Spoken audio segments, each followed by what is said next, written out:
So I guess I'm doing an Avatar trailer reaction video thing? I mean, don't act surprised. It's not like The Last Airbender is my favorite show of all time or anything. It's not like Uncle Iroh is one of my personal heroes. It's not like I'm secretly crafting a new religion around the show's mythology and characters. Zuko would be the Jesus. And by the way, I just want you to know that I've been holding off from watching the new overanalyzing Avatar video until I'm done with my video. So I'm making some serious sacrifices for you guys, okay? Now, unfortunately, with trailers like this, there tend to be a lot of false copyright claims. So every now and then, I'm gonna put this on the screen to avoid the video from getting detected. So if you see that, that's why this is happening. But if I had to sum up my reaction to that trailer in just one word, it'd be...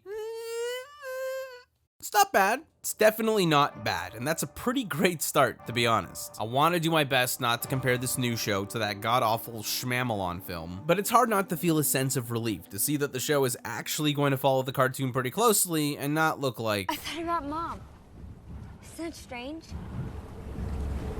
Yeah. I know it's not going to be a one-to-one recreation of the original. The first season is condensed into 8 episodes, certain things will happen in a different order, yada yada yada, but it's pretty damn clear that a lot of effort is going into capturing the spirit of Last Airbender, and that makes me very happy. We get a lot of shot-for-shot recreations of scenes from the original show in this trailer, and I gotta say, they look pretty good. We see Omashu, the South Pole, Crescent Moon Islands, and they actually look like they do in the show, which is really cool. But I do have a complaint. I gotta admit that I'm not a huge fan of the color grading style they went with here. I don't know how to explain it, but it reminds me of other shows like A Series of Unfortunate Events, where it's this weird combo of being colorful but also washed out at the same time. It's like everything feels kind of gray and drab, but then one of the colors will be super vibrant and saturated. Sort of looks like a depressed Wes Anderson film. I think that style worked really well for A Series of Unfortunate Events because that show has a storybook, stage play sort of quality to it. But with Avatar, a grand world adventure, feels a little bit out of place to me. But something I do really like about this trailer is the tagline that we get to hear from Uncle Iroh, which is a brand new quote that doesn't ever appear in the original show. Time is a funny thing. The past, the future, it all gets mixed up. There's only one way to keep it straight. Always remember who you are.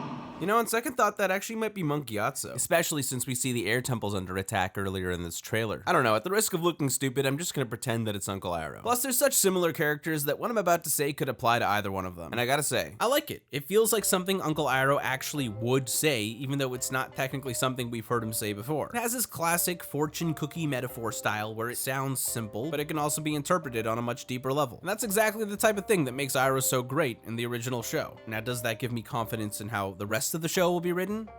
No. That's just one quick little line. For all we know, this trailer showed us the very best of what the show has to offer, and everything else is gonna be absolutely garbage. Look, I'm just keeping it real. The trailer's solid, but there's still a ton we don't know yet. But what we do know is that the characters and the wardrobes and the makeup actually look pretty great. I mean, did you see Aang and Katara and Zuko and the Kyoshi warriors? And my god, what the happened to Momo? He looks like some sort of freaky ass Zaboomafoo puppet or something. Who keeps saying that? It was him. Let's get him, fellas.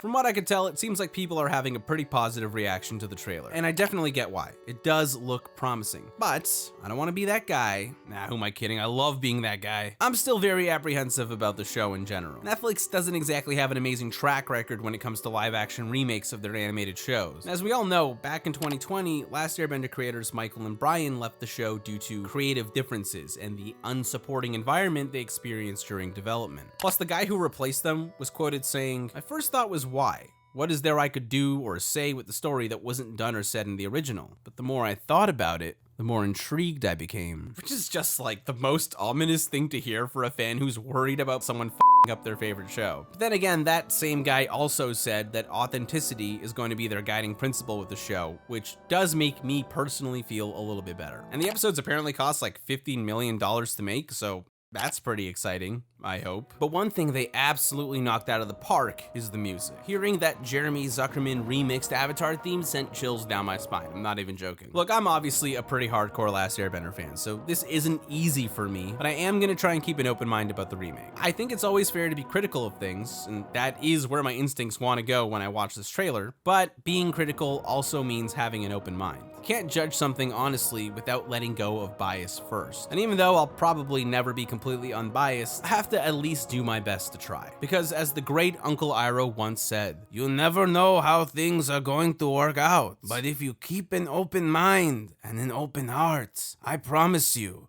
the remake will be a perfect 10 out of 10 show."